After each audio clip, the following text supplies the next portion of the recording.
everybody, welcome back to Bioshock episode 6. This episode had the exact same problem as the last episode, so, we're just going to be doing watching the video and redubbing over it, because, I'm an idiot and don't check my microphone. This game is cursed. Now, there are two things I want to mention. In the last episode, I mentioned that we missed a plasmid. This first bit is going to be me checking it. And the second thing I want to point out is that, because not only did I not record my microphone, the first half of the footage got corrupted and moved at like 1 frame per second. And it was the footage, not the game, that did that. So I basically had to re-record the first half of this video. So Cody has technically not seen the footage you're about to see for the first half. And, let me tell you, these first 2 episodes have definitely been a pain in my butt. But let's just get into it. So, this first half of the video is actually non-canon. So I never actually get this plasmid when we get back to it. Well, let's actually start the video. Once we actually get back into the actual canon timeline, I won't have this plasmid anymore, so, yeah. This is shorten alarms. This makes it so that the alarms don't last as long. I also have no idea what knocked down this painting. It was just down like that when I got here. But yeah, anyways, back for where we started. Grab that. And then we go through here. And hello. Boom. Yeah, dude, they'll just straight try to knock you away if you get up in their grill. But me, not taking that type of thing, decided to go for some pictures. Big daddies are at least easy to get pictures of. Even if it's not action shots, you can just get free shots of them. It's free. Like, trust anyone that actually tries to get an action shot with these. You saw I started to back up. That's because backing up made follow me a little closer. Also, here's me taking a picture of a corpse of one I killed earlier in episode, 4.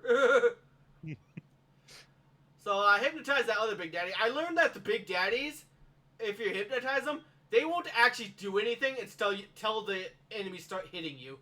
So, they'll just stare at enemies, do nothing, and then be like, oh, you're getting attacked. Now I should help. Yeah, now it's a problem. Yeah, now we got problems. Oh, well.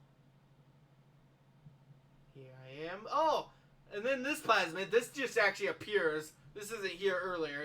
You can only get this now. That's a sneak attack for your wrench, basically. And then I take a bunch of damage. I'm like, what? Who's killing me? No, I have no idea what's hitting me. And I can hear a splicer right now. I'm like, where's the splicer? And then I look up. Oh, there it is. You gotta really be on the lookout for those spider splicers. They will get you, and you'll be like, where are they? Yeah. Whatever. Since that spider splicer already damaged me, now my Big Daddy's actually shooting her. But I also learned one other thing about the Big Daddies. When they're fighting splicers, they don't do very much damage. As you can see, he's hitting her, whopping her around. Look how little damage he's doing to her. Yep. All that damage was done by me. So then I'm like, the Big Daddy will take care of the spider splicer. I'll take care of this guy. And sure enough, enemies treat the Big Daddies like they treat the security measures, in that they pretty much ignore you and fight them instead.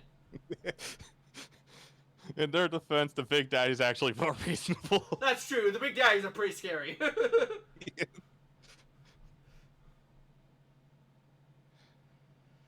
And one good thing is the Big Daddy only lasts for 90 seconds. So as you can see, it actually wore off on him. But since the spider splicer was fighting him, he's like, oh, I should continue killing this thing. But yeah, the Big Daddy ain't under my control. Thankfully, he's not too pissed that I was just controlling his mind. He's very gentle about it. Does not care. Now, I don't think the Big Daddies can follow you over here, so I didn't hypnotize them. Re-hypnotize them. So I probably should have, just to check, but whatever. Anyways. So we get this Peach Wilkins. Look at this guy. Yeah. Think he's all safe behind the door. But let me tell you something. I got shotgun.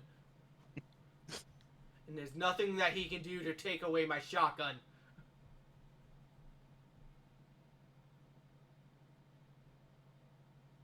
And here Atlas is just being like, wait, you can't go in yet. I've got things to say. And I'm just sitting here like, let me in. Ugh. But, yeah, now you gotta give him your shotgun. Yeah. You can't actually enter the boss arena until you give him his weapon. Thankfully, you can keep your plasmids and your wrench and your camera. So I'm going to quickly grab stuff. When you go into this, always bring Incinerate with you because there's a bunch of ice in here that you can melt. Very valuable. And then I bring Security Bullseye even though I don't actually use it. Yeah, keep Shock, Incinerate, and Telekinesis with you for sure. And here I am just being like, what else can I grab? Nothing. But yeah, here's the last plasmid in the level. Focus Hacker. This makes it so that there's less crap blocking you when you're hacking. Kind of useful, but whatever. E. Yeah. Here we got a nice frozen area. Alright, so this fight goes a little differently because I know what I'm doing this time. So, he's going to create a bunch of mist and try to be all dramatic with his entrance, but I'm just going to ignore this and just walk right past him. Just go right over here. We want you to sit there and wait in that first area, but because right here are security turrets about to appear. Really mess up my day, but I know he's there because this is the second time I've done this fight. Huzzah for predictions! Speedrunners be like. Exactly. Just ready for it. I even got the electricity out just to shock it. So yeah, Peach will appear down there, and we can just hack this. Boop. So, he gets pretty distracted with the security. Peach does. The other splicers don't so much, but yeah. Thankfully, I have some weird things with this fight where for some reason I can't switch to my wrench when I have my camera out. I do this several times, but whatever. Here I get a picture of nothing, but I still get an A rank. Wow, you got black smoke. This is amazing. As you can see, Peach Railkins here counts as a nitro splicer. So if you got some nitro splicer pictures, it really helps for this fight. But yeah, I'm just like not getting my pictures, and then I was like, oh wait, I can take pictures of this thing. Instead of killing Peachy, who's right there. And then I just kind of beat him with a wrench. He just sits there and takes it. And I'm like, wait, where'd he go? Oh, he's over there. Hold on. And then he just sits there and takes it. Just sits there and takes it. And he's dead. Easiest boss fight ever. All the trouble in this game and the boss fights are the easy part, I swear. Yeah, I know. And let me tell you something, Cody. A little spoiler for this game. That was the last boss in the game until the end. Really? Really. We don't fight any more bosses. Oh my god. Like, I don't want to keep saying this, but at least in Infinite there was more bosses. Oh my god. Ugh. So here I'm gonna grab this. I'm about to cut out searching for all of the loot. First I fire out my electricity just so I can grab that. But one thing I should note is that the first time we did this, when I searched these bodies right here, there was absolutely nothing in them. But when I search them now, I get a whole bunch of shit. So, you know. I guess all the more reason to get that mulligan thing, right? Yep, the mulligan thing really helps. But anyways, I come in here. I'm just like, yep, I'm looting. I'm going to cut all this out. Except I don't, because, well, you'll see in a sec. Light this guy on fire. He stands on the barrel. Stands on the barrel. Boom.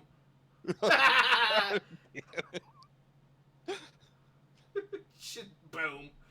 I do also want to point out there's this little hidey hole in here. You can actually hide in here during the Peach Wilkins fight and let the security kill him. He can't get back here. But anyways, Just grab our weapons from that tube. And down here we got something called the Power of the People. This allows us to upgrade our weapons. Every time we find one of these, we can choose one of 2 upgrades for each weapon. And I upgrade the kickback on my machine gun. This is a very necessary upgrade because it makes the machine gun actually useful. You may have noticed just about every time I've used the machine gun, I've completely missed, like in those cartoons. You know, where they get the bullet holes around them. This changes that. Now I can actually hit things with it. That's just demonstrated. Yep. The machine gun's now a good weapon, Cody. That's all it needed. Yep. Anyways, just hack this. Grab its loot. I don't know why I'm grabbing loot right now. I'm about to erase this timeline, but whatever. Yeah, like for real though, creates like creates a fucking civilization underwater. Does not know how to build a barrel stabilizer. By the way, you see how the rings are turned yellow? That's me using the scavenger to re-roll them. Sometimes they have medkits. But yeah.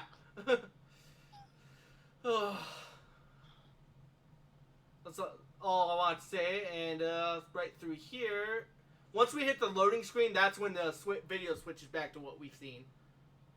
I don't know why the video fixed itself at the loading screen. I thought that was a weird coincidence, but whatever. But yeah. And here we get some spooky ghosts talking about, I don't know, stuff. It really doesn't matter. Something about Fontaine and how he's the bad dude. Yeah. I mean, what? Also, I genuinely have no idea why they make such a big deal out of Fontaine, because like literally every line is like, he's the criminal, but he's the one in charge, so. Oh yeah. Also, you saw how that ice was blocking the way? If you didn't bring Incinerate, you gotta run all the way back and grab it. Just the stupidest roadblock. Well, I got it from back. Oh. There was the spook. Game's trying to be scary again. Oh. Yeah. They at least hide the... They don't even try in Bioshock 2. They just straight. Yeah, I mean, how could you... Like, just be... and again, with Bioshock 2, it's like, how could you be scared when you're the big daddy? I know. You're the monster everybody's scared about. Yeah, it's just like trying to be scared of the guy with a tank. Anyways, here I discovered the easy way for taking pictures of this thing.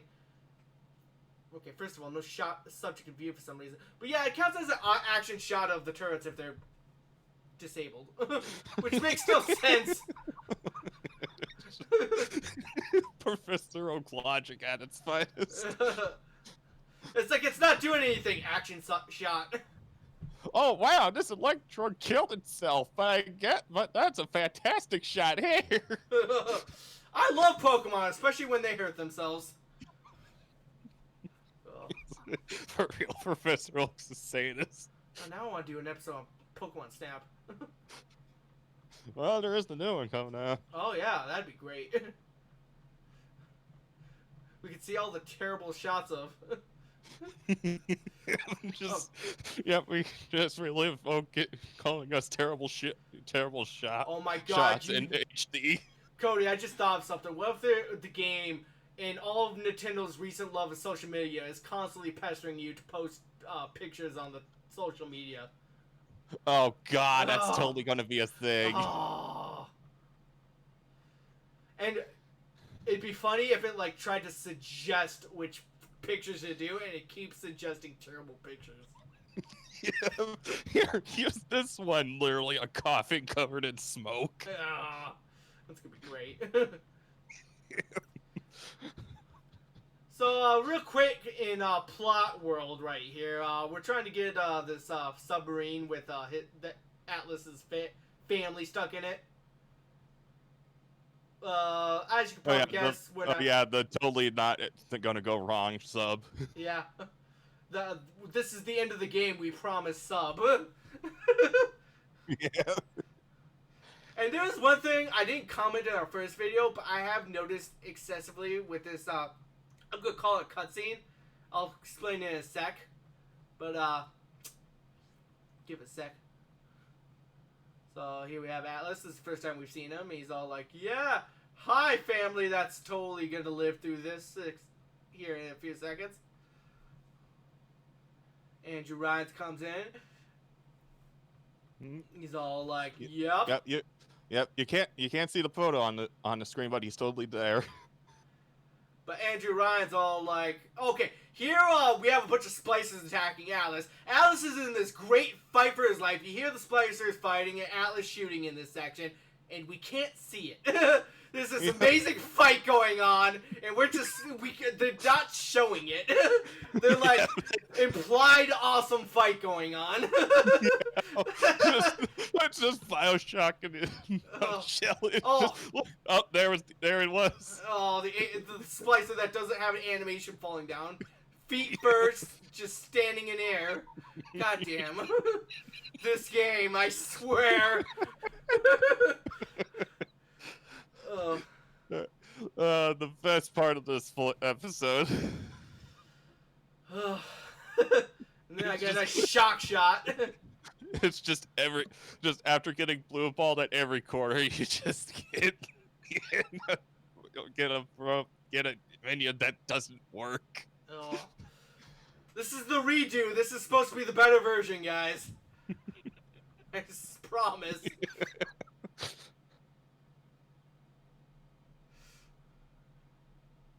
And there's me failing to throw something.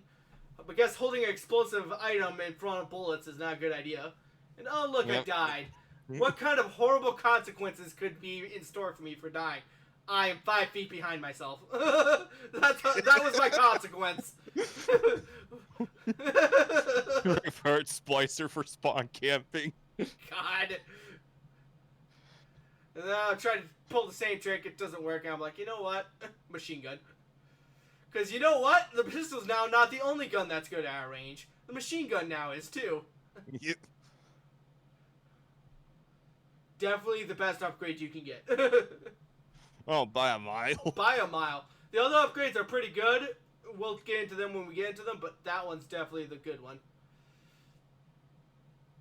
But yeah. Oh. Yep. There's another one. There's number 2. Ugh. Once is just odd luck on the game. Twice is a question. Neptune's bounty is cursed. I think we're technically out of it, but we're almost done with Neptune's bounty. Don't worry. Also, just saw a whole bunch of money out of the corner of my eye. I didn't grab. Oh well. Shame on Jesse. Not getting all the loot. And oh no, the sub is destroyed. Oh no. Oh no. And here we have Andrew Ryan coming in being like, oh, you're this crazy assassin. Oh, look at you, CIA or KGB or whatever. It's like, I just fucking came off the damn plane. It's just like, wait, you're not a government agent? Then who the fuck are you? Fuck it, I'm killing you anyway. God, it's like...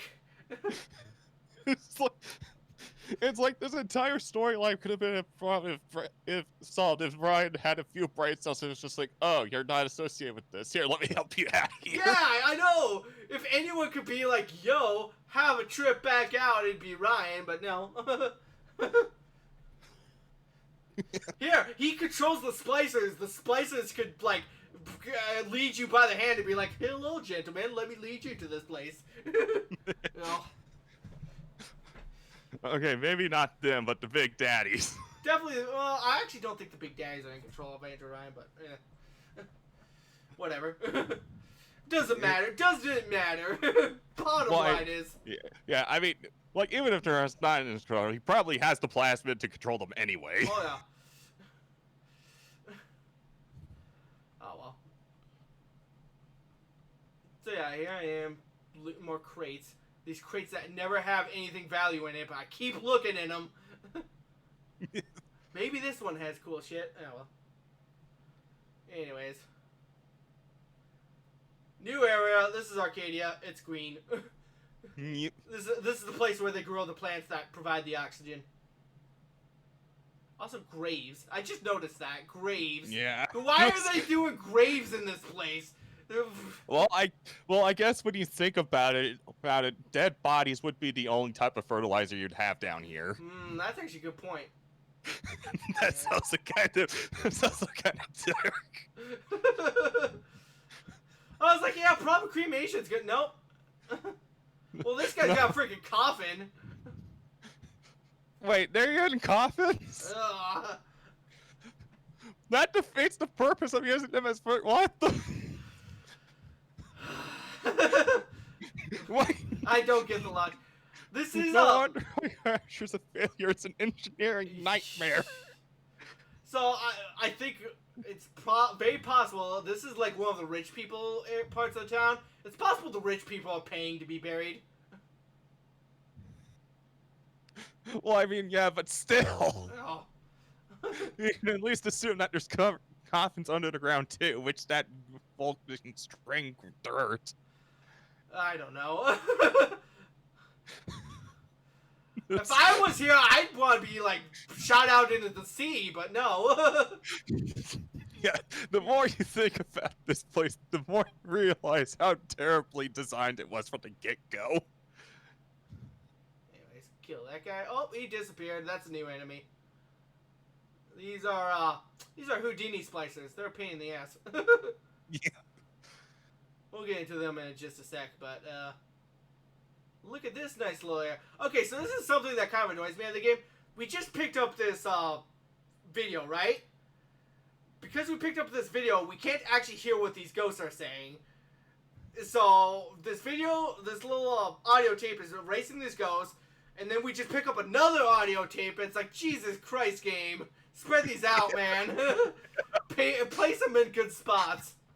Oh yeah, and then there was like the one scene from before where we had him double stacked with Atlas's lines. Oh yeah, this kind of, because we didn't have audio, this kind of get a lot passed over. But when Atlas was crying his revenge for Andrew Ryan, first of all, you see the puddles. Those guys are actually invisible. They're not teleport. But while he's crying out like, no, I'm going to get vengeance for my family, immediately after that, we get a line from Peachy Wilkins from a videotape we picked. So it's like, no, but my family, and the Peachy Wilkins audio tape is like, by the way, that Fontaine fellow. It's like, It's just such a dumb flash, too. You can see it in the audio earlier in the video. Definitely look at that, like in the subtitles. But yeah, so yeah. Also, this guy's costume disappears. I didn't notice that the first time around, but now that I'm taking pictures of it, yeah, his costume completely disappears here. Ugh. It's awful. Yeah. This is all shit I mostly only noticed in like pre-production too, so. Last episode I definitely felt like we lost some stuff in the re-recording. This one I'm like, you know, there's some shit I gotta tell you. Now that I'm seeing it. We are gaining shit for this one.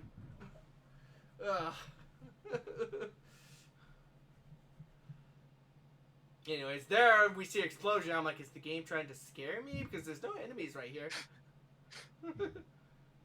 Games. Because you know how this game just loves doing the lamest scares. And then, nope, I'm on fire. There's a guy throwing fire at me.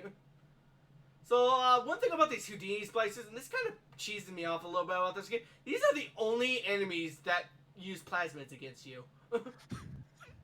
Yeah, like that's like the fair point, because like the mostly slicers are just completely doped up on plasmids, and yet they're the only ones. Well, like with the spider splicers and like the and you know when you're taking pictures of the thug splicers, you get some physical time. So it's at least implied they're getting physical boosts from this.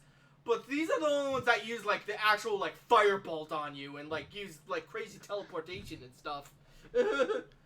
So it's like, Jesus Christ, game. You could have one more enemy that does crazy stuff with plasmids. Yeah, we went from like having the potential of an army of mage characters to the one token mage character. Ugh. I mean, I do know Houdini splicers start showing up freaking everywhere, so it's not like we're missing out on fire, but you know.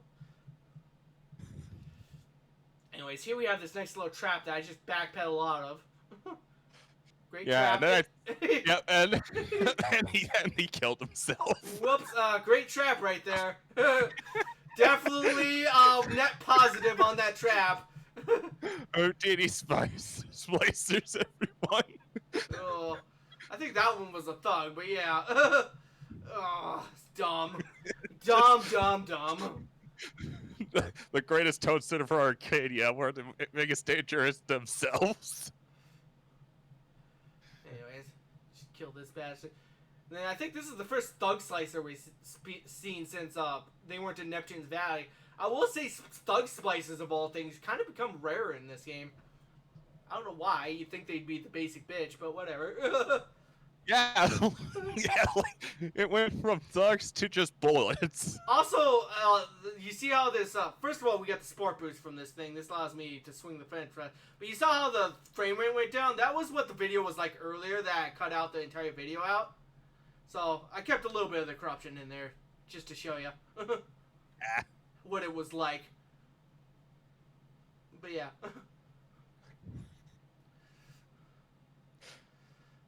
Then I'm just like, you know what, machine gun. Still had trouble hitting that guy though, showing that the upgrade isn't perfect. But you know, at least like 20 of my 30 bullets hit him. Anyways,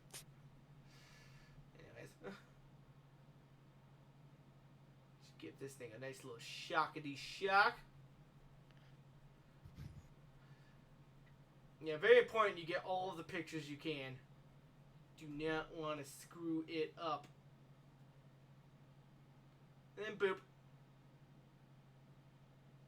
Easy. And then we go in here, and there's a spoiler here, because guess what I'm buying? Some nice napalm.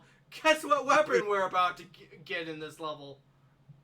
Oh my god, I just noticed too that it had liquid nitrogen in it. Oh yeah, guess what what one of the alternative ammo types for that weapon is. Yeah. Yeah, we'll get a flamethrower later, ladies and gentlemen. It's And actually one of the worst weapons in the game. I'm spoiling that one for you to pop the hype. It's a terrible weapon in this game. How do you got a flamethrower? Well, that's because it doesn't stop the enemies. They run right through it. Anyways, that's the end of this episode, ladies and gentlemen. I hope you enjoyed. How did Infinite do a flamethrower better? Okay, when you get the liquid nitrogen, it at least freezes them so you can mess them up there. But yeah, basic flamethrower ammo, the napalm sucks. But we'll see that next episode. Hope y'all enjoyed yourself. And hopefully I can fix this wraparound or this side getting cut off here. This thing not being in frame. But yeah, see ya. See ya. Bye.